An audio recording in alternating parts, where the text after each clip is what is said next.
President Trump nominates Judge Amy Coney Barrett to the Supreme Court.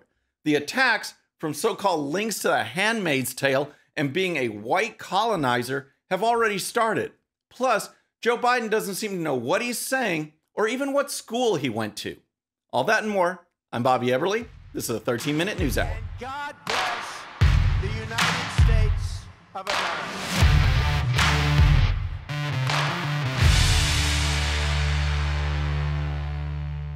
All right, friends, welcome to the show. Happy Monday. Hope you had a great weekend. If you're new to the show, thank you so much for tuning in. We're going to start with the big news, and that is President Trump's announcement on Saturday from the Rose Garden that Judge Amy Coney Barrett is his nominee to the Supreme Court.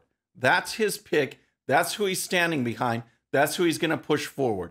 And in his speech, what he revealed is that this has nothing to do with issues. It doesn't have anything to do where she stands on abortion or illegal immigration or taxes or Obamacare, anything like that. That's not what this is about. This is about judicial philosophy. And here's the president. Amy Coney Barrett will decide cases based on the text of the Constitution as written. As Amy has said, being a judge takes courage.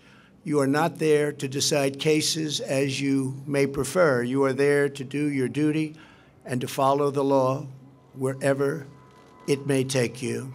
So the president is looking for someone to interpret the Constitution as written. That's the judicial philosophy he's looking for. Now, in a little bit, I'm going to explain different judicial philosophies, the ones coming from the left and what we see here, explain the difference and show you why one is wrong.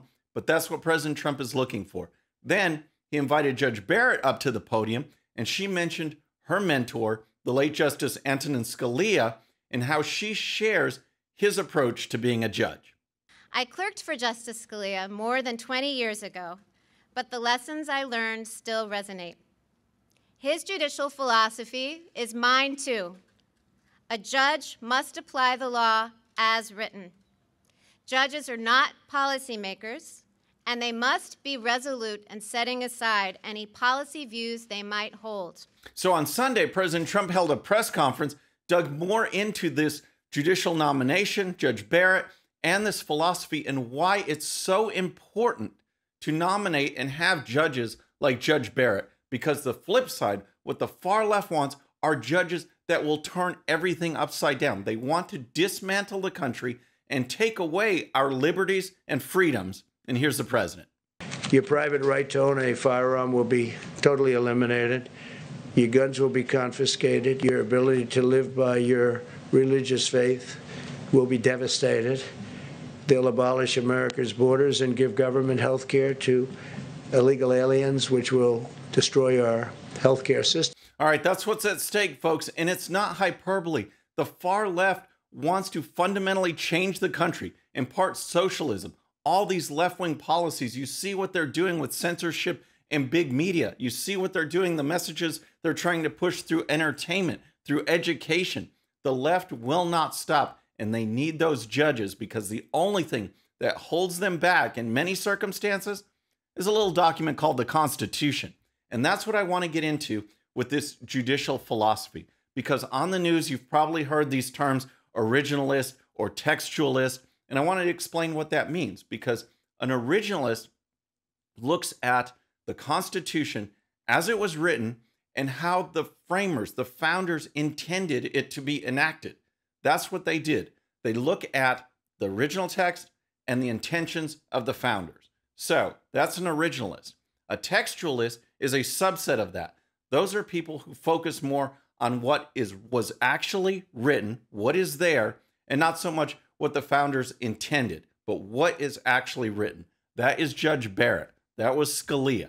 That's the type of judicial philosophy. If you're not an originalist, what the far left does is they want a constitution that changes all the time. They say it changes over time. This wording is outdated. It doesn't mean what people think it means nowadays. We're going to interpret it differently. Well, that's wrong for a couple of reasons. One is just logically. Logically, it doesn't make sense to change something that has a mechanism to be changed. The founders said, here's what is written, If you don't like it, you can change it. So yeah, if things change over a couple hundred years, if something doesn't mean what you think it means, if people say we don't want that anymore, there is a mechanism to change it. You can amend this document. It's been amended before, so you can change it. So there is a mechanism there. So to say that you need to change it some other ways doesn't even make sense. And secondly, we know it's wrong because these judges get in there and they say Constitution now means this, Constitution now means that. What it really means is there is no Constitution. It can mean whatever they want it to mean, and the judges stop being judges and they just become politicians.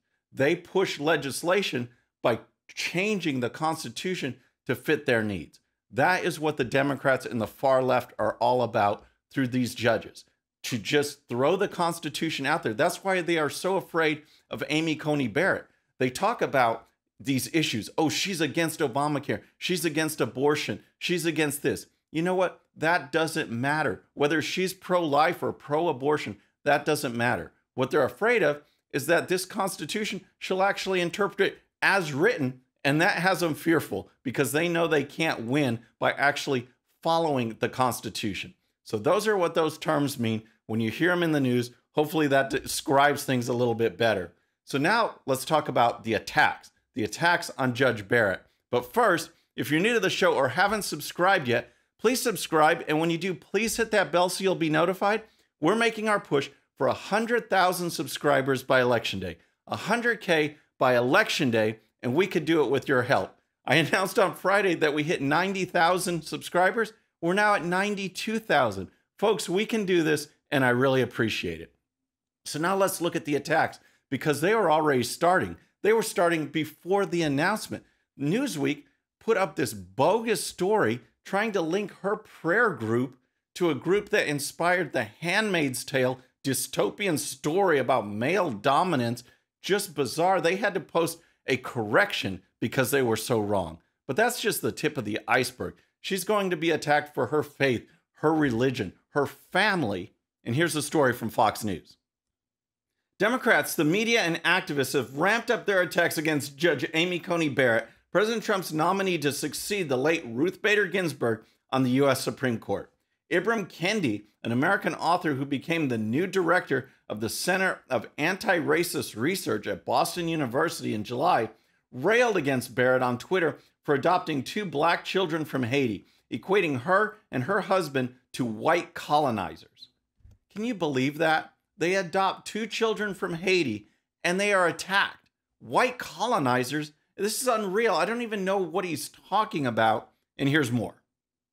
Some white colonizers adopted black children. They civilized these savage children in the superior ways of white people while using them as props in their lifelong pictures of denial while cutting the biological parents of these children out of the picture of humanity, Kendi wrote Saturday. He was responding to a since deleted tweet about white parents adopting black children. And whether this is Barrett or not is not the point.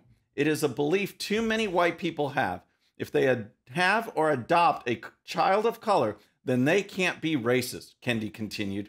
And that's not all, folks. I mean, that is just out there. But these attacks are continuing, and they show that, again, what the left believes, judicial philosophy, is no different than political philosophy. They want judges that have opinions on these issues and will push the left-wing position on the issues and find a way as a judge by twisting the Constitution to promote that agenda. Deborah Messing, the actress's left-wing radical, she posted this on Twitter. This is a last-ditch power grab. At grave risk, universal health care, pre-existing condition protections, women's bodily autonomy, voting rights, response to the climate crisis. Trump said he is pushing this through so she can vote him in with contested election results. Again, it's unreal. You know, I love Barrett's background, but her personal beliefs, her stances on issues are irrelevant. Is she going to interpret the Constitution as written? Then you apply that to the law. If you push forward a law through legislation and it doesn't meet that criteria, you go back and change the law. If times change so much that people don't like a part of the Constitution anymore, then you amend the Constitution. There are steps for both ways to do this. But again, the attacks continue. Songwriter Diane Warren, she got on Twitter, she tweeted this. Amy is like a hybrid of Aunt Lydia, who's a character from The Handmaid's Tale, and a Stepford wife. See, these are great examples, folks, because on one with Messing, you have this joining of judicial and political philosophies. They just want a left-winger. They don't want a real judge. And then with Warren, a personal attack. They're just going to attack her personally for her beliefs, for her family, for her faith. It's absolutely unreal. All right, so next let's talk about Joe Biden, because we're on the eve of the first presidential debate, and he doesn't seem to know what's going on. Now, I don't know if it's mental issues or teleprompter issues or what's happening, but check this out. Here's part of an interview he gave on MSNBC. Want to get rid of bad cops as much as bad lawyers want to get rid of good lawyers want to get rid of bad lawyers and doxing, but violence is never acceptable. That's what the one thing we got to communicate. John, look, the whole notion of what's going on here is we cannot have an excuse. Bad cops getting rid of good lawyers, bad lawyers. I don't know what he's saying. And then he throws the name John in there. Nobody knows who John is. No one knows who John is there. And then he just goes. He doesn't know what he's saying. That MSNBC host didn't know what he was saying. It's just so strange. He's just stumbling over words, throwing names out there that don't apply to anyone, and then just keeps going. And then there's this clip, and I don't really know how to explain it. Take a look. That's why I made it a priority my entire career to work closely with you.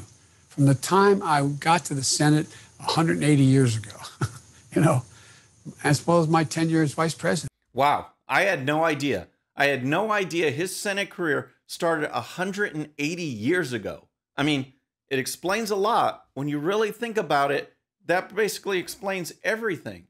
He started 180 years ago and now wants to be president. The other thing with Joe Biden is he has a hard time lining up his tall tales, his stories from the past, with what actually happened. He's saying that he was a student at Delaware State. That is an HBCU, a historically black college and university. The problem is he wasn't. And here's the story. Delaware State University has denied that Joe Biden has ever been a student there after the presidential candidates claim that he got started at the historically black college. The 77-year-old Democrat made his claim while praising historically black colleges and universities, HBCUs, during a town hall event last October before the South Carolina Democrat primary, video shows. All right, so Biden has done this before, but this time, a media outlet, the Washington Times, actually checked on it. Here's what Biden said. I got started out of an HBCU, Delaware State, he told pupils at Wilson High School in Florence, which was founded in 1866 by the Freedmen's Bureau for Black Children Seeking an Education. Now, I don't want to hear anything negative about Delaware State. They're my folks, he told the pupils to chuckles, whatever that means. So, Washington Times again looked into this. Delaware State said he's never been enrolled, but he was a commencement speaker in 2003 and 2016. Maybe that's what Joe Biden got confused with. So next, let's talk about Mike Bloomberg. Remember him? He was Democrat presidential candidate for about 2 weeks. Well, he's down in Florida dumping a lot of money into the election and possibly breaking bribery and election laws. First is a tweet from the president. Wow, nobody realized how far mini Mike Bloomberg went in bribing ex-prisoners to go out and vote for Sleepy Joe. He is desperate to get back into the good graces of the people who not only badly beat him, but made him look like a total fool. Now he's committed a serious crime. So what's the crime here? What's Bloomberg doing? He's down in Florida investing a lot of money to get people to vote.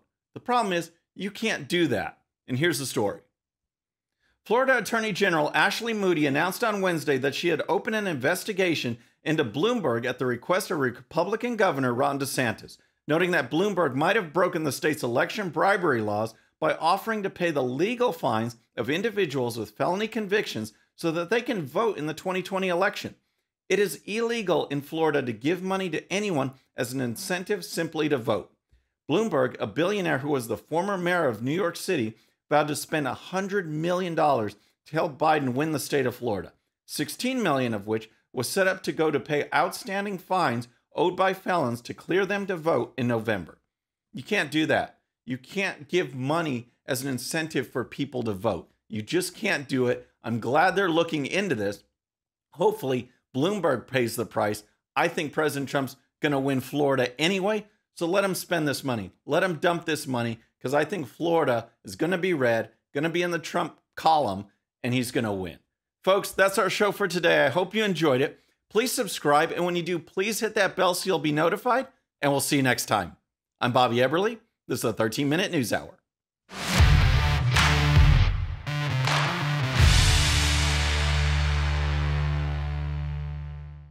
Okay, friends, thanks so much for watching. And before you go, please hit that subscribe button, hit that bell so you'll be notified.